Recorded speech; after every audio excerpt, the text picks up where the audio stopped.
Perfect. Perfect. Perfect.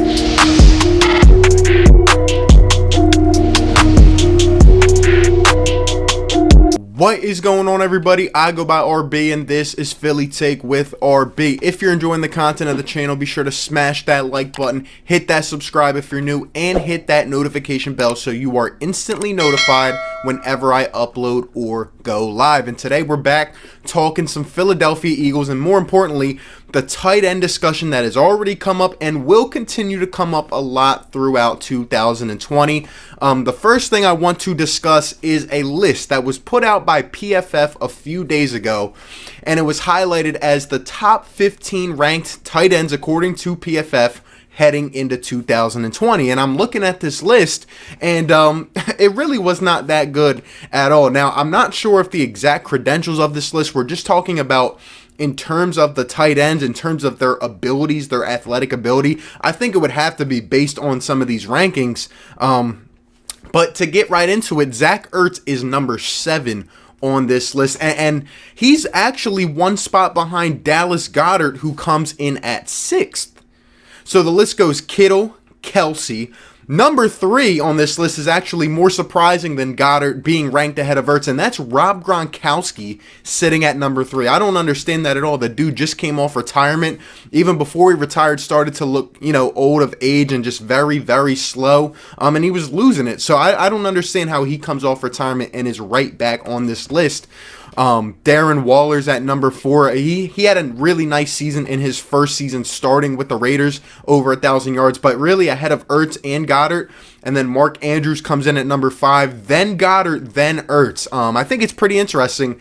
Like I said, Dallas Goedert, sure, he might have more potential, might have a bigger scope of what his career is projected to be. He's obviously more athletic than Ertz, but overall, Ertz has gotten even better at blocking.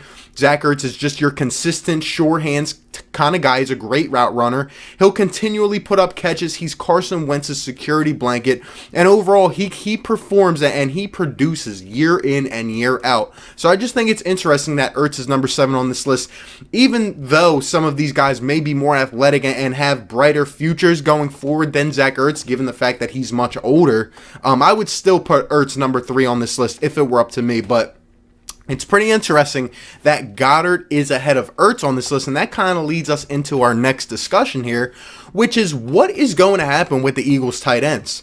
If you guys saw yesterday, Travis Kelce and George Kittle, the top 2 tight ends according to most in this entire league, agreed to extensions with their respective teams that will link them together for the next 4 or 5 years. George Kittle signed a deal with the 49ers, 5 years, $75 million, with a signing bonus of $18 million and up to $40 million in guarantees. That is a huge deal. Obviously sets the record.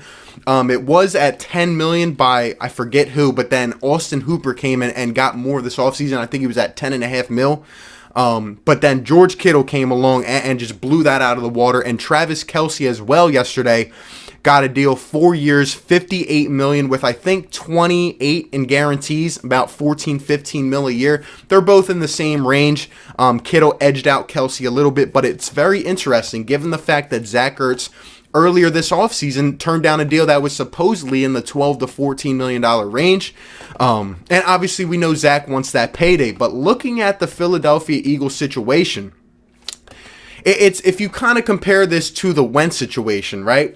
Carson Wentz got paid, and we got him early on, which I continually say is a great deal for the Eagles because we did it early. It's not really about your ability. It's about the timing. And we were one of the first ones to set the precedent. And look, for example, at a guy like Dak Prescott, who is demanding much more now because they did not get it done in time. Just an example.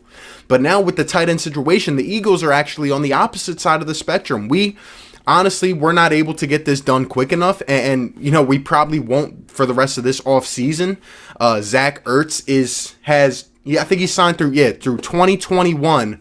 But obviously, we don't want him to go into the last year of his deal looking for a contract. We don't want to get into that situation. I'm sure Ertz doesn't either. He knows it's time for him to get paid. He deserves it. He even went on an interview earlier this week talking about how he knows he's up there with the Travis Kelces, with the George Kittles in terms of ability.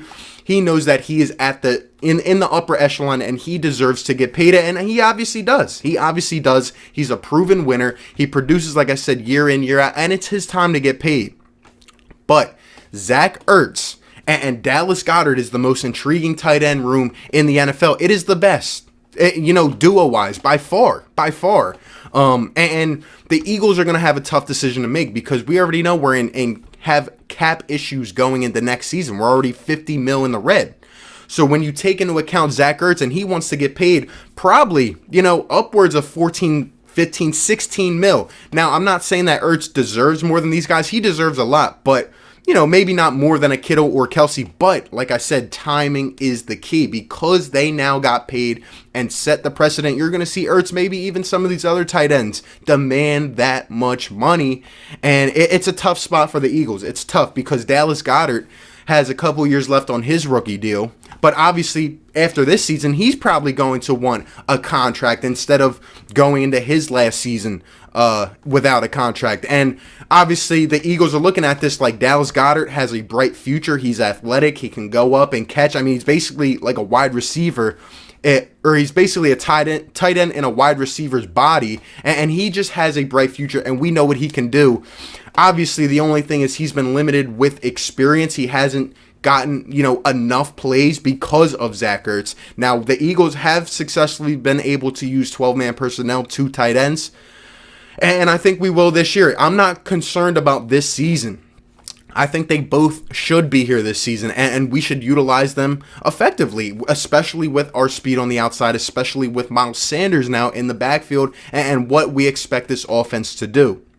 But going forward, man, it's going to be a tough decision. Knowing Zach Ertz, knowing everything he has provided for this franchise, and just everything as a whole, and just being a fan favorite close to us.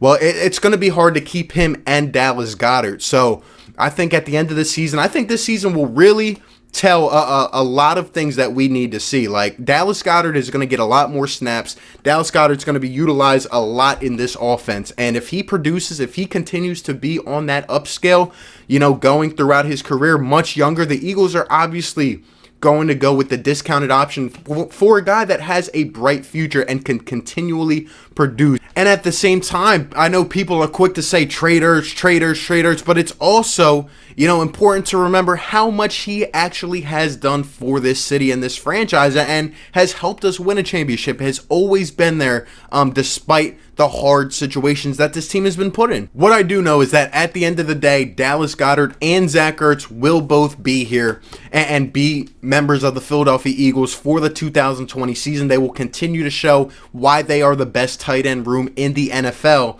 and hopefully we will be able to make a better decision next offseason. You guys let me know your thoughts down below in the comments section. What do you think will happen in terms of the Eagles tight end situation? What do you think about the ranking of the list? Let me know all your thoughts down below. Appreciate you for tuning in. Be sure to like, comment, and subscribe, and I will catch you on the next one. Peace. Perfect.